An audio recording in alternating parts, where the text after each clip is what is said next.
प्रिय श्रोता मित्र, प्रभु येशू ख्रिस्टको मधुर अनि सामर्थ्य नाममा मेरो जय मसीह अनि आजको यो बाइबल अध्ययन कार्यक्रममा हार्दिक स्वागत गर्न चाहन्छु। म आशा गर्दछु आज पनि तपाईँ सबै तयारीको साथ आइपुगिसक्नु भएको छ बाइबल अध्ययनको लागि। श्रोता, पवित्र धर्मशास्त्र बाइबलको क्रमबद्ध अनि श्रृङ्खलाबद्ध अध्ययनको क्रममा आज हामी हिब्रू 4 अध्याय 14 पददेखि लिएर 16 पदबाट अध्ययन गर्न गइरहेका छौँ। ख्रिस्ट लेवी व्यवस्थाका पुजारीहरूभन्दा पनि उक्तम हुनुहुन्छ, अर्थात् श्रेष्ठ हुनुहुन्छ। हिब्रू 4 अध्यायको 16 पदबाट सुरु भएर अध्याय 7 को 28 पदसम्म यो पत्रको लेखक, यो हिब्रूको पुस्तकको लेखक यो देखाउन गइरहेका छन् कि ख्रिस्ट लेवी व्यवस्थाको पुजारी भन्दा श्रेष्ठ वा उक्तम हुनुहुन्छ। यो हिब्रू विश्वासीहरूको निम्ति देख्न अति नै महत्त्वपूर्ण थियो, किनभने तिनीहरू लेवी व्यवस्थाका आफ्ना प्रधान पुजारीद्वारा, अर्थात् ती पुजारीहरू जसले पहिले पवित्र वासस्थान वा भेट हुने पालमा र पछिबाट मन्दिरमा सेवा गर्दथे, तिनीहरूद्वारा परमेश्वर कहाँ जाने कुरामा अभ्यस्त र चिर परिचित गरिएका थिए। ती पुजारीहरूद्वारा ती यहुदी वा हिब्रूहरूले परमेश्वरतर्फ आफ्नो शपथ वा प्रण बनाउँथे, करार बनाउँथे र आफ्ना बलिदानहरू ल्याउँदथे। प्रभु येशू ख्रिस्ट स्वयं महान प्रधान पुजारी हुनुहुन्छ। पाउल ख्रिस्टको पुजारीत्वको बारेमा अति नै धेरै फिक्री मन साथै उत्साही थिए र पछाडि हिब्रू 3 अध्यायको 1 पदमा उसले भने, यसकारण हे पवित्र भाइहरू हो, स्वर्गीय बोलावटका भागीदारहरू हो, हामीले स्वीकार गरेका प्रेरित र महापुजारीहरू अर्थात् ख्रिस्ट येशूलाई ध्यान देऊ। पाउल चाहन्थे कि जसले हिब्रूको पत्र पढिरहेका छन् तुरुन्तै हाम्रा प्रधान पुजारीलाई ध्यान दिए, अनि यो नै हिब्रूको पुस्तकमा बाँकी धेरै अध्यायमा उसको विषय हुन गइरहेको छ। निश्चय नै यस महान सत्यताको पनि लागू छ। हिब्रू 4 अध्याय 14 पदमा लेखिएको छ। 4 अध्यायको 14 पदमा, आकाश छिचोलेर जानुभएका परमेश्वरका पुत्र येशू हाम्रा महान प्रधान पुजारी हुनुभएको हुनाले हामीले पक्कासँग स्वीकार गरेको यो विश्वास थामिराखौँ। हाम्रा प्रभु ख्रिस्ट महापुजारी हुनुहुन्छ। उहाँ मध्यस्थ हुनुहुन्छ जसद्वारा हरेक विश्वासीसँग परमेश्वर कहाँ जाने व्यक्तिगत अधिकार छ, व्यक्तिगत पहुँच छ। लेखिएको छ, स्वर्गीयहरूमा भएर जानुहुने हाम्रा एक महान पुजारी हुनुहुन्छ, अर्थात् आकाश छिचोलेर जानुभएका हाम्रा महान प्रधान पुजारी। मित्र, म तपाईहरूलाई यो बताउन चाहन्छु कि प्रभु येशू ख्रिस्ट पुजारी हुन्न थियो जब उहाँ पृथ्वीमा हुनुहुन्थ्यो। शास्त्रमा उहाँले कुनै प्रकारको भेटी वा बलिदान चढाउनु भएको समय त्यो समय थियो, अनि निश्चय नै उहाँलाई आफै स्वयंको लागि बलिदान बनाउन आवश्यक थिएन। जब सिमोन पत्रुसलाई माछा पक्रेर त्यसको मुखबाट सुनको सिक्का निकाल्न भन्नुभयो ताकि उहाँले मन्दिरको कर तिर्न सकुन्, जुनबाट पुजारीहरू मुक्त थिए वा त्यो गर्नु पर्दैन थियो। अर्को शब्दमा पुजारीहरूले कर तिर्नु पर्दैन थियो, त्यो मनाही थियो, तर उहाँले त्यो गर्नुभयो, अर्थात् कर तिर्नुभयो। अनि म सोच्दछु यो स्पष्ट छ कि उहाँ यो पृथ्वीमा पुजारी हुनुहुन्न थियो।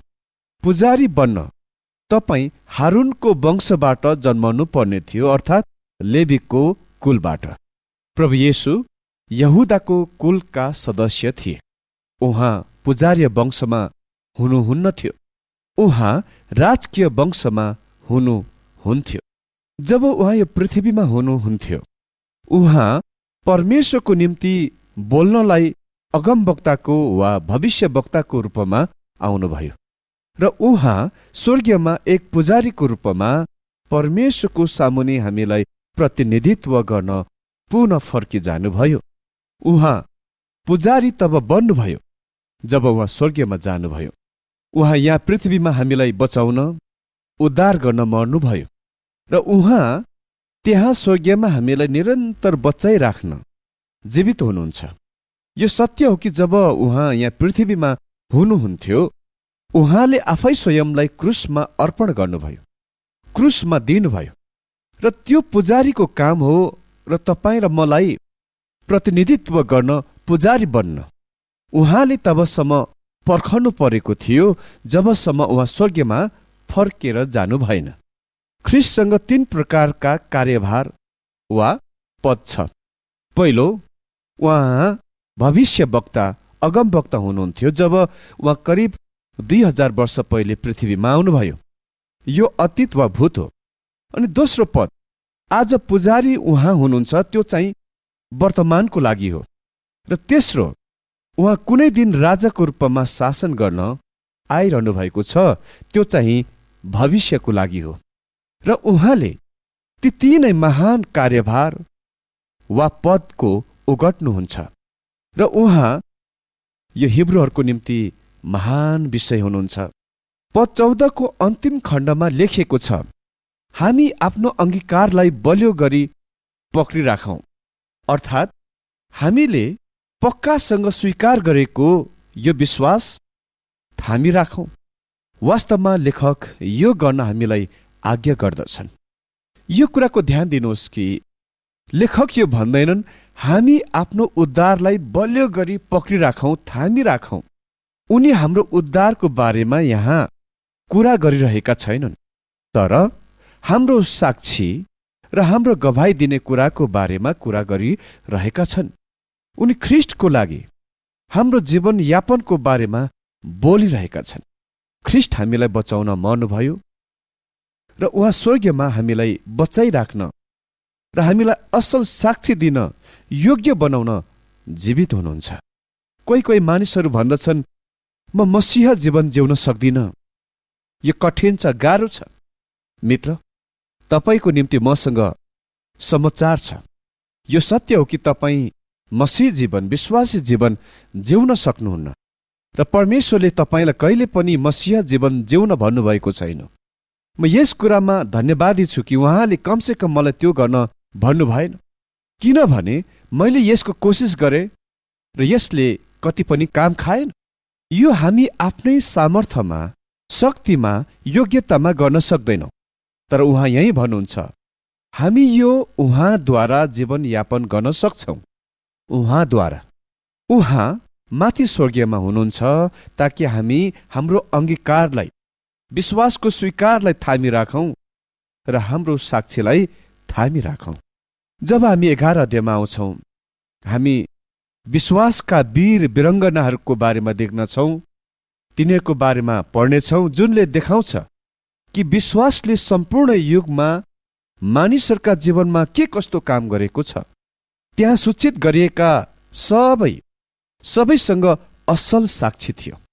तिनीहरूको असल साक्षी विश्वासद्वारा थियो। तिनीहरू विश्वासद्वारा जिए। अनि 15 पदमा लेखिएको छ, किनकि हाम्रा प्रधान पुजारी हाम्रो दुर्बलतामा हामीसँग सहानुभूति देखाउन नसक्ने हुनुहुन्न, तर हामी जस्तै उहाँ सबै कुरामा परीक्षित हुनुभयो र पनि पापरहित हुनुहुन्थ्यो। ख्रीष्ट परीक्षित हुनुभयो तर पापरहित हुनुहुन्छ। उजाड स्थानमा येशूको परीक्षामा उहाँ गिर्न वा पतन हुन सक्नुहुन्न थियो, किनभने उहाँ ईश्वर मानिस हुनुहुन्थ्यो। अर्को शब्दमा मानव चोलामा आउनुभएको स्वयं ईश्वर, परमेश्वर हुनुहुन्थ्यो। उहाँले भन्न सक्नुभयो यूहन्ना 14 अध्यायको 30 पदमा, किनकि यस संसारको शासक आउँदैछ अनि ममा त्यसको केही पनि छैन। शैतानले तपाईँ र ममा पनि केही कुरा पाउँदछ, तर त्यसले येशू ख्रीष्टमा केही पनि पाउन सकेन। श्रोता, येशू ख्रीष्ट परीक्षित हुनुभयो तर पनि पापरहित हुनुहुन्छ।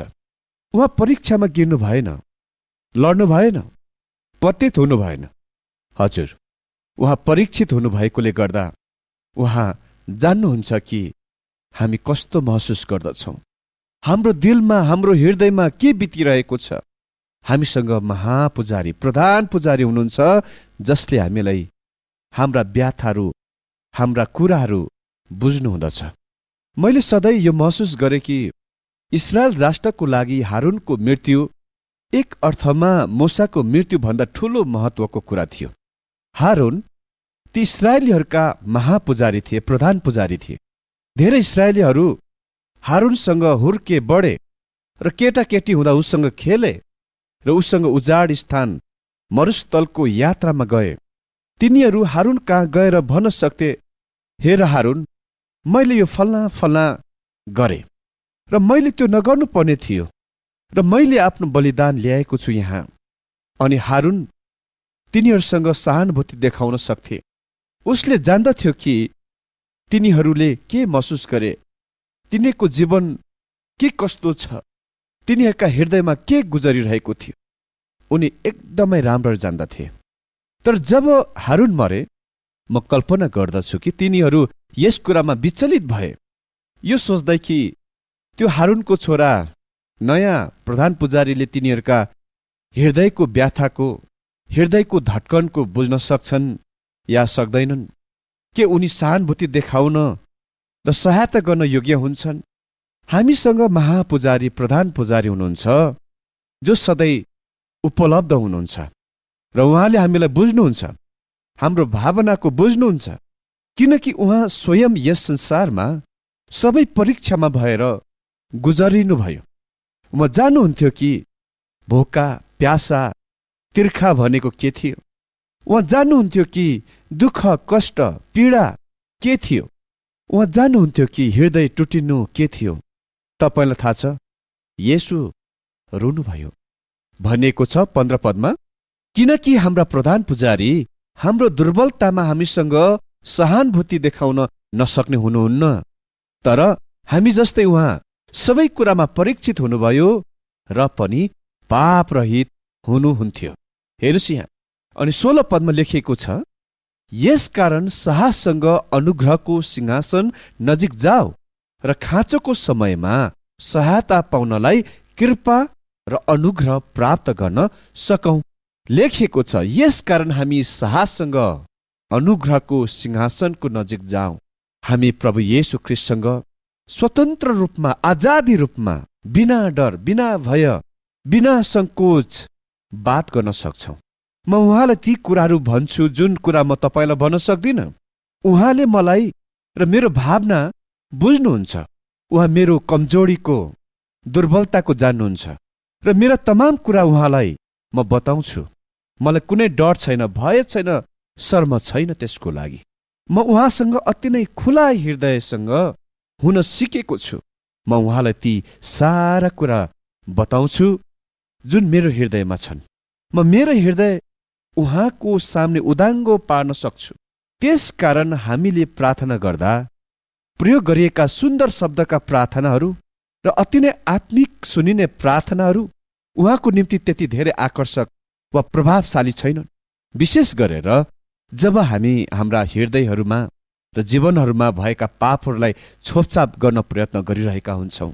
त्यही नै एक कारण हो हाम्रो प्रार्थना सभाहरू त्यति धेरै फलदायक वा फलवन्त छैनन्। हामी उहाँका हृदयमा केही कुराहरू छिपाएर आउँदछौँ, लुकाएर आउँदछौँ र बाहिर चाहिँ देखावटी रूपमा अति नै ठूला राम्रा राम्रा आत्मिक प्रार्थनाहरू गर्दछौँ। लेखिएको छ, त्यसकारण हामी साहससँग अनुग्रहको सिंहासनको नजिक जाउँ। परमेश्वरको सिंहासन अनुग्रहको सिंहासन हो। अघि चाहिँ दण्डको सिंहासन, त्यो अहिले कृपासन अनुग्रहको सिंहासन भएको छ। र दोस्रो कुरा देख्छौँ, कृपा पाऊँ, दया पाऊँ। हामीलाई प्रशस्त कृपा र दयाको आवश्यक छ, अनि उहाँसँग ती प्रशस्त दया र कृपा छ। त्यसपछि अन्तिम खण्डमा देख्छौँ, अनि खाँचो पर्दा सहायता पाउनलाई अनुग्रह प्राप्त गरौँ। खाँचोको समयमा सहायता पाउनलाई कृपा र अनुग्रह प्राप्त गर्न सकौँ। श्रोता, हामीलाई प्रशस्त अनुग्रहको र दयाको खाँचो छ। हामी दया पाउन र खाँचो पर्दा सहायता पाउनलाई अनुग्रह प्राप्त गर्न सक्छौँ। उहाँमा दाउदले लेखे, भजन सङ्ग्रह 23 अध्यायको 1 पदमा परमप्रभु मेरो गोठाला हुनुहुन्छ, मलाई कुनै कुराको खाँचो हुँदैन। किनभने परमप्रभु मेरो गोठाला हुनुहुन्छ। मसँग माथि स्वर्गीयमा प्रधान पुजारी हुनुहुन्छ र म उहाँ कहाँ मेरो गोठालाको रूपमा जान सक्छु। तर के तपाईँ आजसम्म उहाँ कहाँ जानुभएको छ? उहाँले के भन्नुभयो? के तपाईँले उहाँलाई भन्नुभयो कि तपाईँ उहाँलाई प्रेम गर्नुहुन्छ? के तपाईँले उहाँको सामने आफ्नो पापहरूको प्रस्ताव गर्नुभएको छ? त किन तपाईँ त्यो गर्नुहुन्न? उहाँले पहिले नै त्यसको जान्नुहुन्छ। तैपनि उहाँलाई किन व्यक्तिगत रूपमा बताउनुहुन्न? उहाँका स्वतन्त्र साथ जानुहोस् र उहाँसँग कुरा गर्नुहोस्। त्यहाँ खाँचो पर्दा सहायता पाउनलाई अनुग्रह र कृपा छ उहाँमा।